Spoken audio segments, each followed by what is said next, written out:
Hi guys, this is Josel. So ngayon, i-try natin yung hard na egg hunt. Sorry guys, malakas yung ulan ngayon. So may nakita na akong isa dito sa daanan ng pool. Ayan. So may nakita nga akong egg. Apat sila dito sa school, dito sa may library, dito sa may Starbucks, and sa basta. So hindi natin magpatagal, kukunin na natin yung andito sa sa basta. So syempre yung next yung dito sa may Starbucks. And dito naman sa may library. And dito naman sa school. And so may nakita nga din ako dito sa may office.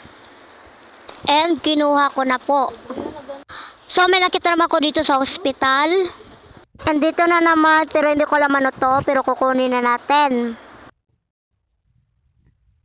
And dito naman sa may naka-Daox community, kunin na natin, hindi natin magpatagalan.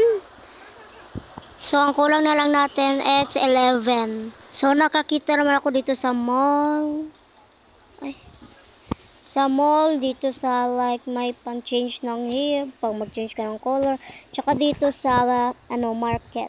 Dito sa groceries, tsaka sa mall.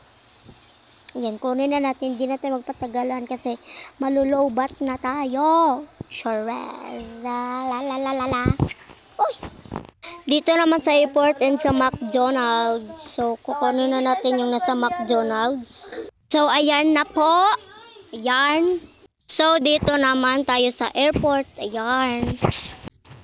So may nakita naman ako dito sa hotel, dito sa may upuan sa hotel. So kukunin na natin, 'di ba? Sabi ko na sa hindi natin magpatagalan, 'di ba? Na. And may nakita din ako dito kapag mag-order ka ng hotel, ay hindi sa mag-order. So nakikita naman ako dito sa may waiting bus. So 'di ba? Sabi ko naman kayo hindi natin magpatagalan, 'di ba? 'Di ba? 'Di ba? 'Di ba? 'Di ba? So nakakita din ako dito sa may puno sa hotel and sa puno ng McDonald's. So unahin natin sa McDonald's. So hindi natin magpatagal. Okay, ayan. Next dito sa may hotel, ayan. So kulang na lang yung isa. Punta tayo doon sa baba, sa bus.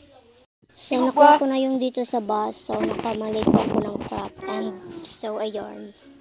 So that's all guys. Bye bye. Bisa usikan. Na.